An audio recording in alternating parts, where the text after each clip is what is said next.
बृहस्पतिवार का दिन सुने विष्णु भगवान जी का गाथा। विष्णु भगवान की जय हो, विष्णु भगवान की जय हो। विष्णु भगवान की 3 पत्नियां थी, लक्ष्मी, सरस्वती और गंगा। तीनों बड़ी गुणवती और स्वयं हृदय का थी, पर तीनों की अलग अलग प्रकृति थी। तीनों भगवान विष्णु के प्रति मन में आनंद प्रेम रखती थी। सवाए विष्णु भगवान भी तीनों को अनय प्रेम करते थे। भगवान विष्णु ने अपनी तीनों पत्नियों को समान अधिकार प्रदान कर रखा था। तीनों बड़ी आजाद के साथ अपने अपने अधिकारों का उपयोग कर रही थी, पर प्रकृति की विभिन्नता के कारण सरस्वती के मन में संदेह पैदा हो उठा कि विष्णु मेरी प्रतीक्षा कराते हैं और गंगा को अधिक प्रेम करते हैं।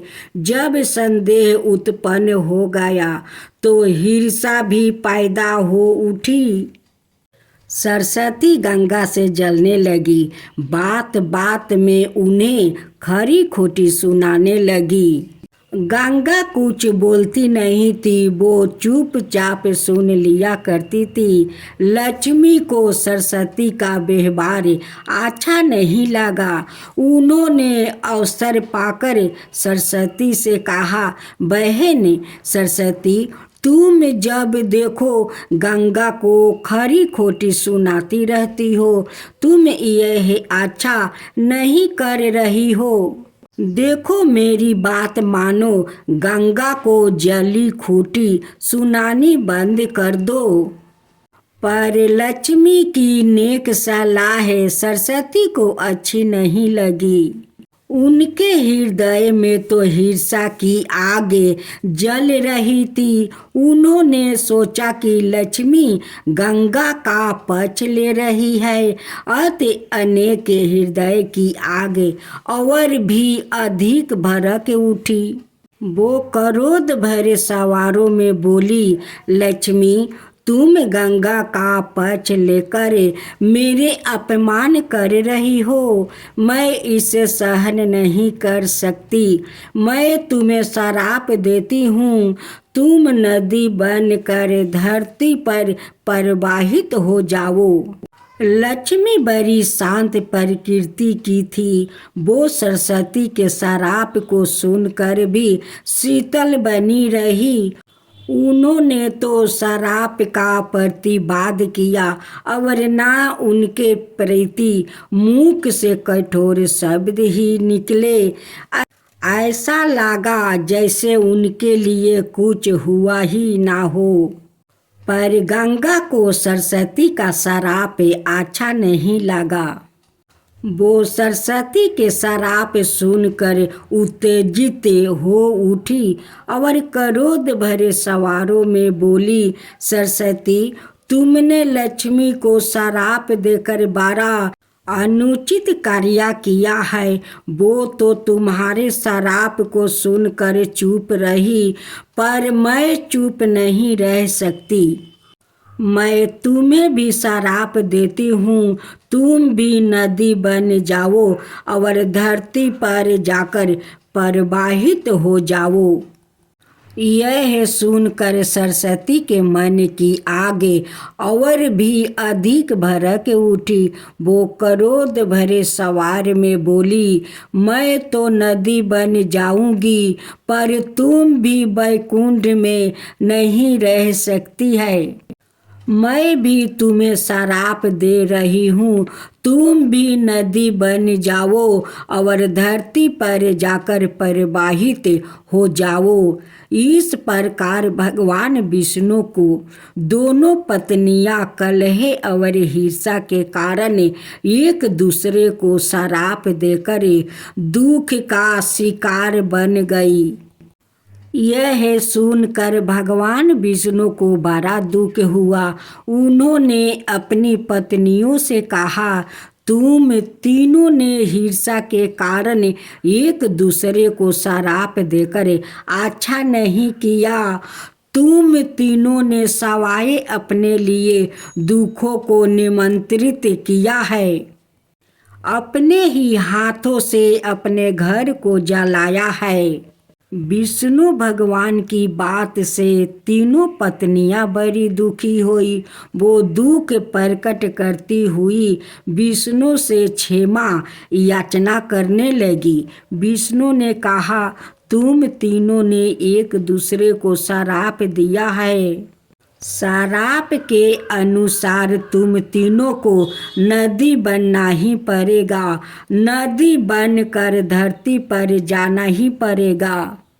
यह सुनकर लक्ष्मी का मन दुख से भर गया।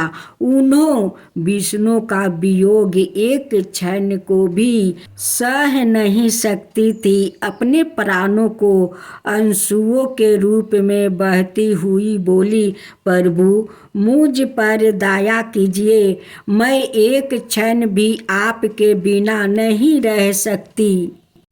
कोई ऐसा उपाय बताइए जिससे मुझे आपसे विलग ना होना पड़े, धरती पर ना जाना पड़े। विष्णु भगवान ने कहा, लक्ष्मी तुम्हें धरती पर जाना ही पड़ेगा, किंतु तुम्हारे हृदय में कपट और ईर्ष्या का भाव नहीं है। आज तुम मुझे बहुत प्रिय हो, तुम्हें मुझसे विलग नहीं होना पड़ेगा। तुम्हें अर्ध शक्ति से मेरे पास रहो और अर्ध शक्ति के रूप में पद्मावती नदी के रूप में धरती पर जाकर बहो। धरती पर शंखचूड़ नाम का एक राक्षस उत्पन्न होगा। ओ मेरा ही अंश होगा। तुम तुलसी के रूप में उसकी पत्नी बनोगी।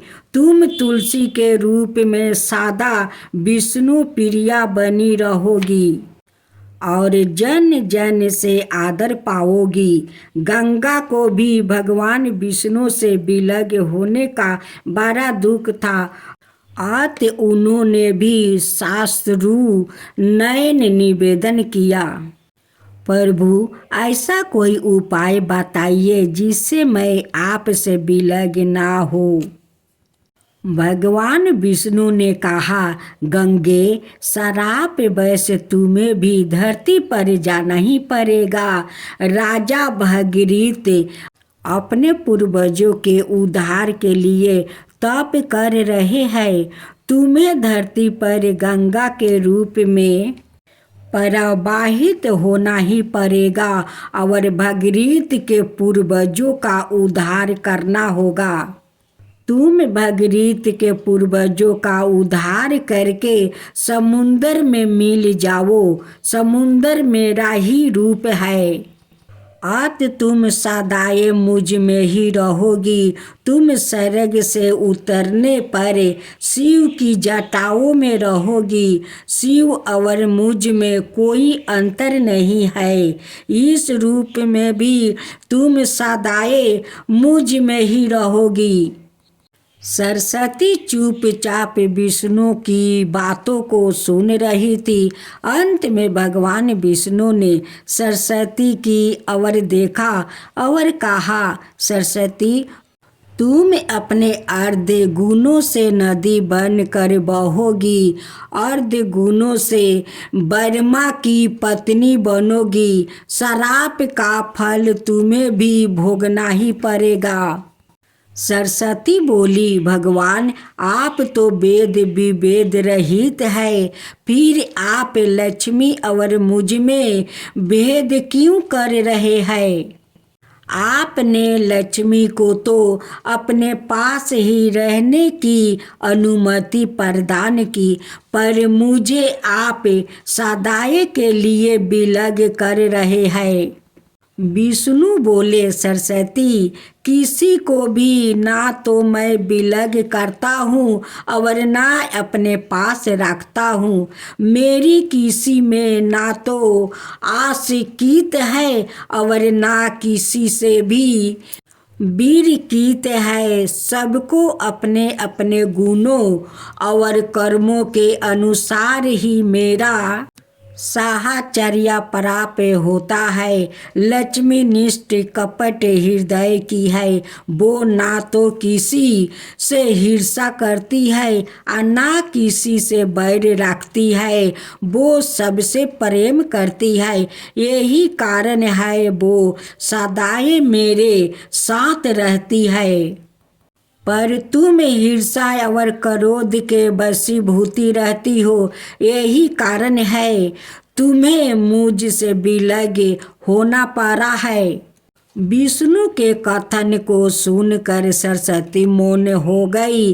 उन्हें ऐसा लगा जैसे विष्णु के कथन का प्रत्यय के अक्षर उनके सामने मूर्तिमान बनकर खड़ा हो गया हो। सरस्वती का हृदय पश्चाताप की वेदना से जलने लगा। पर अब क्या हो सकता था? अब तो तीर उनके हाथों से छूट चुका था। जो मनुष्य क्रोध और ईर्ष्या के वशीभूति होकर अपने हाथों से ही अपने घरों में आग लगा लेते हैं, उन्हें सरस्वती की भांति ही पश्चाताप की वेदना में जलना पड़ता है।